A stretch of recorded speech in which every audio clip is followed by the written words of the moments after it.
So hello everyone, welcome to our channel. So आज हम बात करेंगे हमारे 9th और 10th कर्म की, जो कि है हमारा छेदन और लेखन कर्म। इससे पहले जो हमने अपना प्रीवियस वीडियो में जो अपने कर्म पढ़े थे उसको पर फटाफट रिवाइज करेंगे। सो जो हमने प्रीवियस वीडियो में जो कर्म पढ़ा था वो था हमारा भेदन कर्म, जिसको हमने सिमुलेंट परगेटिव्स भी बोला था, जिसके बारे में आचार्यों ने बताया था कि जो द्रव्य अवबद्ध या पिंडीभूत द्रव्य को शरीर से बाहर निकालते हैं तो वो हमारे भेदन कर्म के द्रव्य होते हैं। इसकी एग्जाम्पल थी कुटकी।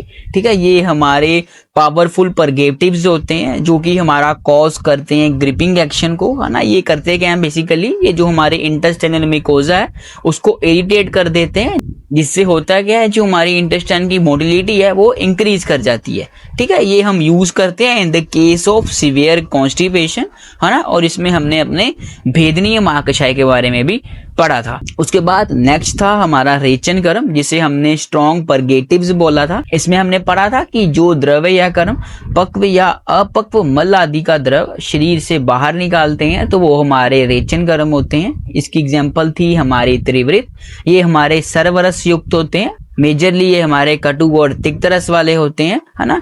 और इसमें हमारे सभी महाभूत प्रेजेंट होते हैं एक्सेप्ट आकाश महाभूत। उसके बाद इसकी भी फिजियोलॉजी वही है कि ये भी हमारे हैम्पर करते हैं हमारे डाइजेस्टिव सिस्टम को, जिससे होता क्या है कि जो हमारे इंटेस्टाइन का म्यूकोसा है वो इरिटेट करता है और जिससे जो हमारी मोटिलिटी है हमारी इंटेस्टाइन की वो इंक्रीज कर जाती है। ठीक है, जिससे होता क्या है कि जो हमारा स्टूल की फ्रीक्वेंसी है वो इंक्रीज कर जाती है। ठीक है, तो इसकी एग्जांपल थी हमारी त्रिफला, द्राक्षा, गंबारी, पीलू, बदर, और इसमें हमने विरेचनोपग महाकषाय पढ़े थे। तो ये पढ़े थे हमने अपने प्रीवियस वीडियो में कर्म, है ना। हम अपनी नेक्स्ट वीडियो में जितने भी हमने अभी कर्म पढ़े हैं उसको एक बार फटाफट रिवाइज करेंगे।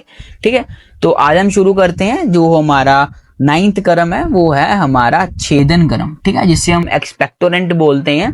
तो इसके बारे में आचार्यों ने बताया कि जो द्रव्य शरीर के स्तोत्रसों में श्लिष्ट, कफ को आदि दोषों को अपने प्रभाव से बलपूर्वक बाहर निकालते हैं उसे हम छेदन द्रव्य कहते हैं। बेसिकली इसका अर्थ क्या है कि जो हमारे स्तोत्रसों में श्लिष्ट कफ है ना, यानी कि जो हमारे चैनल्स में जो हमारे विकृत दोष हैं उसको निकालने के लिए तो जो हमारे छेदन कर्म के द्रव्य हैं वो यूज होते हैं। इसके बारे में आचार्यों ने और बताया कि श्लिष्ट दोषों पर कार्य करना, वो उनको पृथक करना, ये इनका कर्म होता है।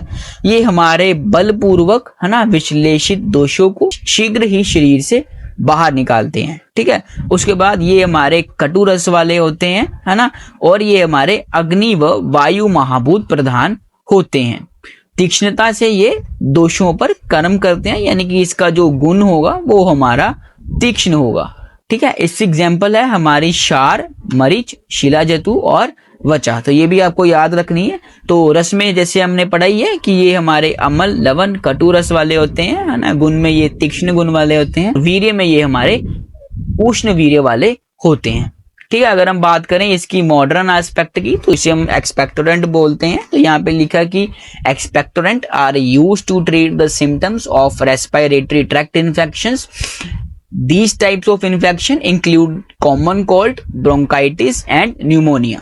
ठीक है, these infections can cause a build-up of mucus in our throat and lungs. ठीक है, बॉर्डर में इसकी एक मेडिसिन दी गई है, आप याद कर लेना, है ना, आपको फार्मेकोलॉजी में काम आएगी। ठीक है, आप यहाँ पे याद कर लेना। यहाँ पे लिखा मैंने ब्रोमोहेक्सिन, और आप यहाँ पे एक और मेडिसिन याद कर लेना जो कि है हमारी मॉन्टेरेल्सी।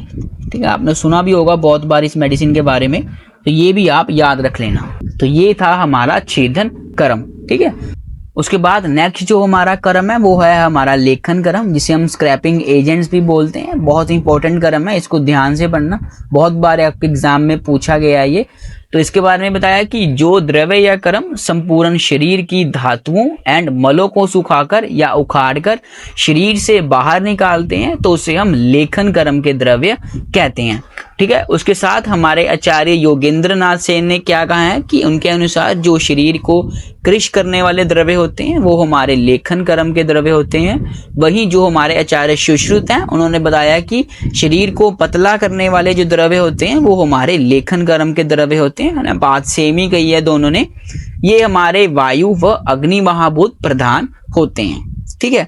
उसके बाद आचार्य चरक के अनुसार क्या है कि ये द्रव्य हैं जो हमारे लघु, तीक्ष्ण, रुक्ष, सूक्ष्म और कठिन गुण वाले होते हैं और ये वीर्य इनका उष्ण होता है। ठीक है। अगर हम बात करें इसमें जो महाकषाय इन्वॉल्व है तो वो है हमारा लेखनीय महाकषाय। इसमें जो द्रव्य होते हैं वो है हमारे कूट, हरिद्रा, दारू हरिद्रा, नागरमोथा, वचा, अतिविषा, चित्रक, कुटकी, करंज और हेमवती।